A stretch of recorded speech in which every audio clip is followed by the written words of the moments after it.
Atentos a ese libro y felicitarte ante todo por contar tu experiencia en este foro de Aratu.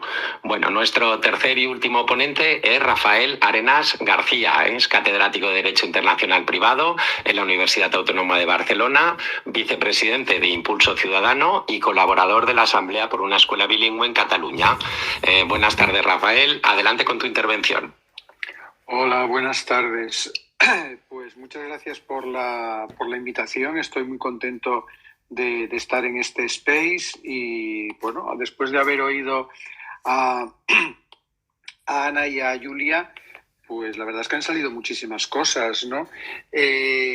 Muchísimas cosas sobre las dificultades que se viven en Cataluña por este intento nacionalista de imponer el catalán. Yo creo que una de las cosas que se conoce poco es cuál es la realidad catalana.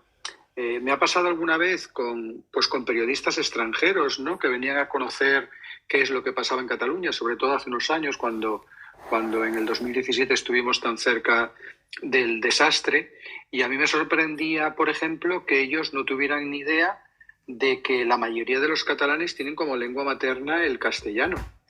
Y yo creo que incluso fuera de Cataluña, dentro de la propia España, hay gente que esto no lo tiene claro, pero en el extranjero, desde luego, pasa muchísimo. Se tiene una idea falsa sobre lo que es Cataluña. Cataluña es una tierra en la que, pues eso, más de la mitad de la población tiene como lengua materna el castellano, un 55% más o menos.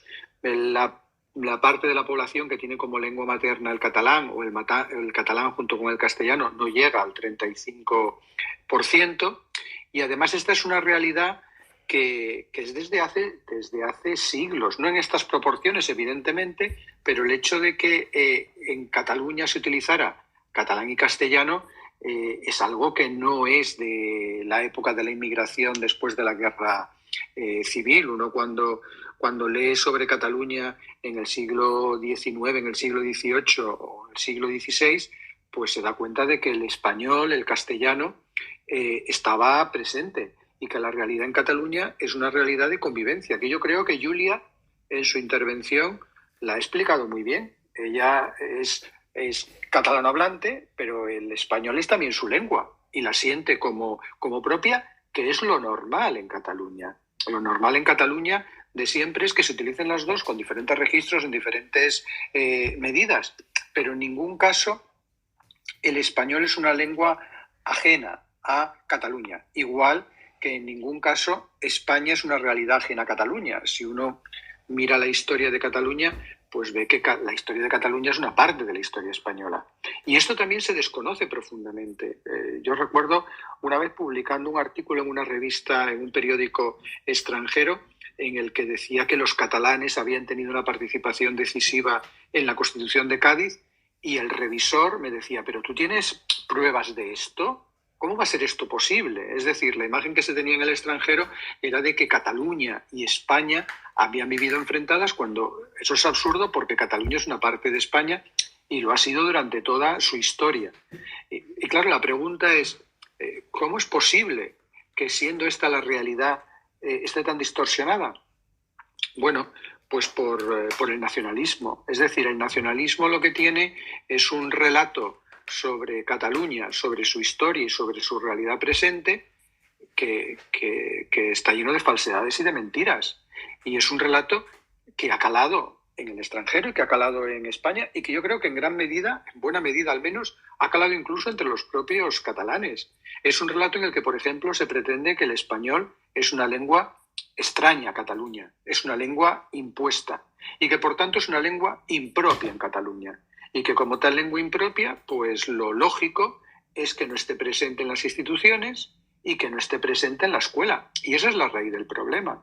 Es decir, el diseño de la escuela catalana, como decía Ana Losada en su intervención, es un diseño ideológico. Es un diseño en el que la escuela es un instrumento para la construcción nacional. Y algo se construye cuando no existe. Es decir, esa Cataluña que los nacionalistas tienen en mente es una Cataluña que no existe y que no ha existido nunca. Pero es a la que ellos quieren llegar.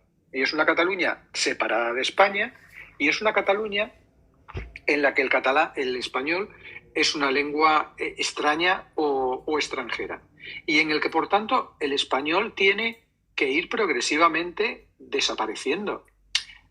Esto no lo digo yo.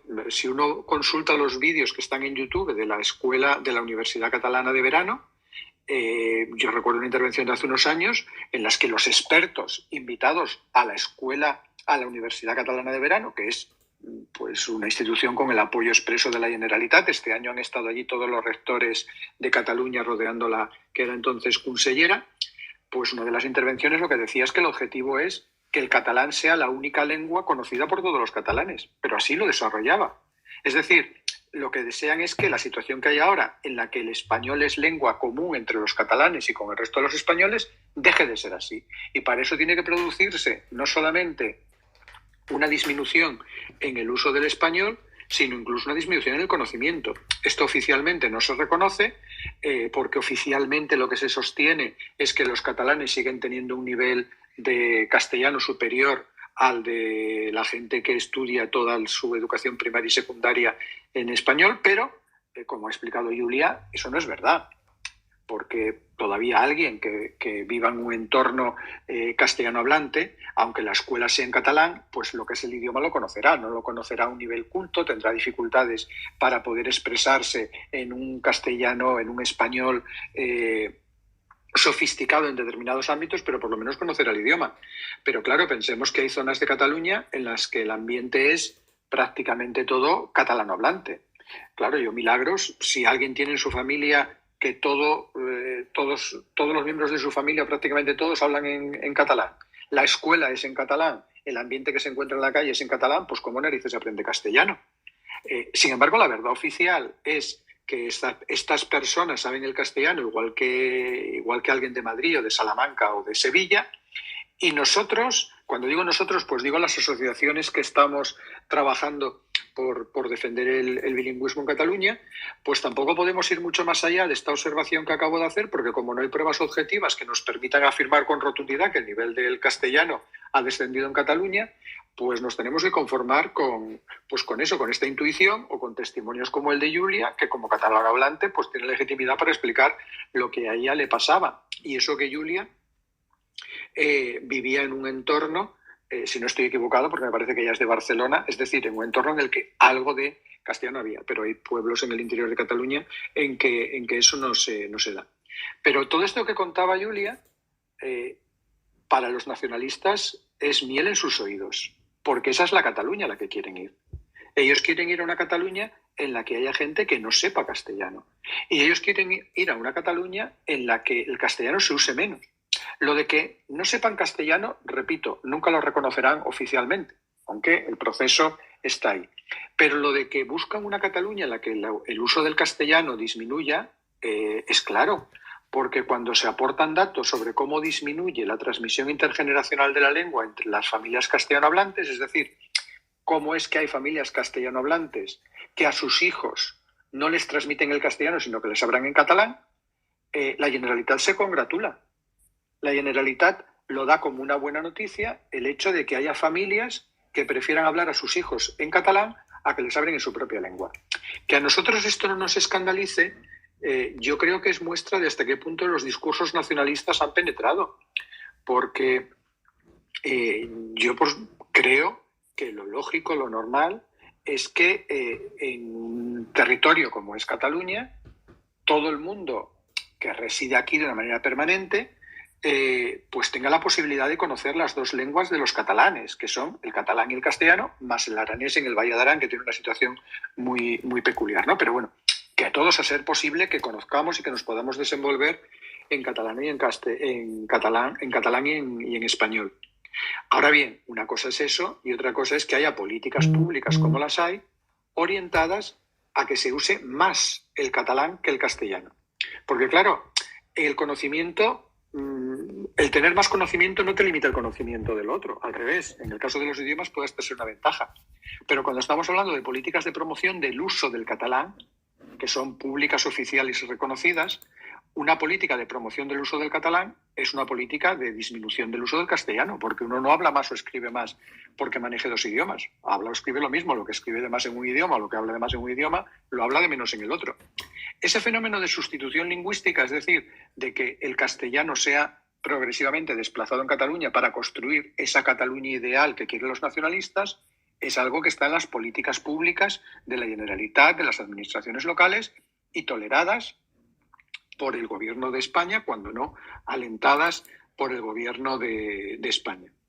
Son políticas que están condenadas al fracaso porque, ya digo, en una comunidad autónoma como es Cataluña, en la que más del 50% de la población tiene como lengua materna el castellano, y en el que el castellano es una lengua de uso habitual en la calle y en casi todos los ámbitos, no es pensable que esas políticas puedan tener éxito.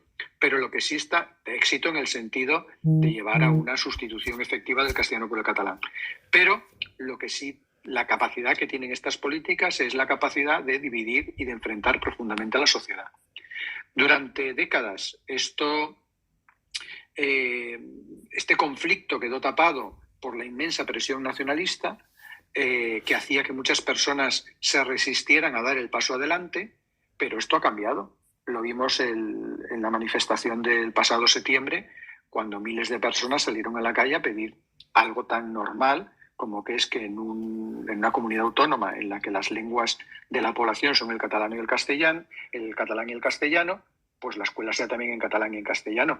Eso hace 5 años, 10 años hubiera sido completamente impensable, que hubieran salido miles de personas a pedir esto, que es tan natural. Pero bueno, porque la presión nacionalista en aquel momento hacía que todo estuviera oculto, y sin embargo ahora esa misma presión ha producido una reacción en la sociedad que yo creo que irá más. Pero para que vaya más, y ese ir a más simplemente indica que vamos a ir a una sociedad normal en la que es la realidad en la calle, la realidad en las personas, la realidad en la sociedad, será también la realidad oficial y la realidad en la escuela, pues necesitamos muchos espacios como este en los que podamos transmitir lo que es, lo que está pasando, y en el que podamos hablar sin complejos sobre cuáles son los proyectos nacionalistas, que son proyectos que yo considero que son profundamente antidemocráticos.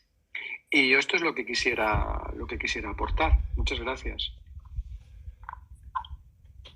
Bueno, muchísimas gracias, Rafael. Entraríamos entonces en el segundo bloque de este space, abierto a la participación de todos los asistentes.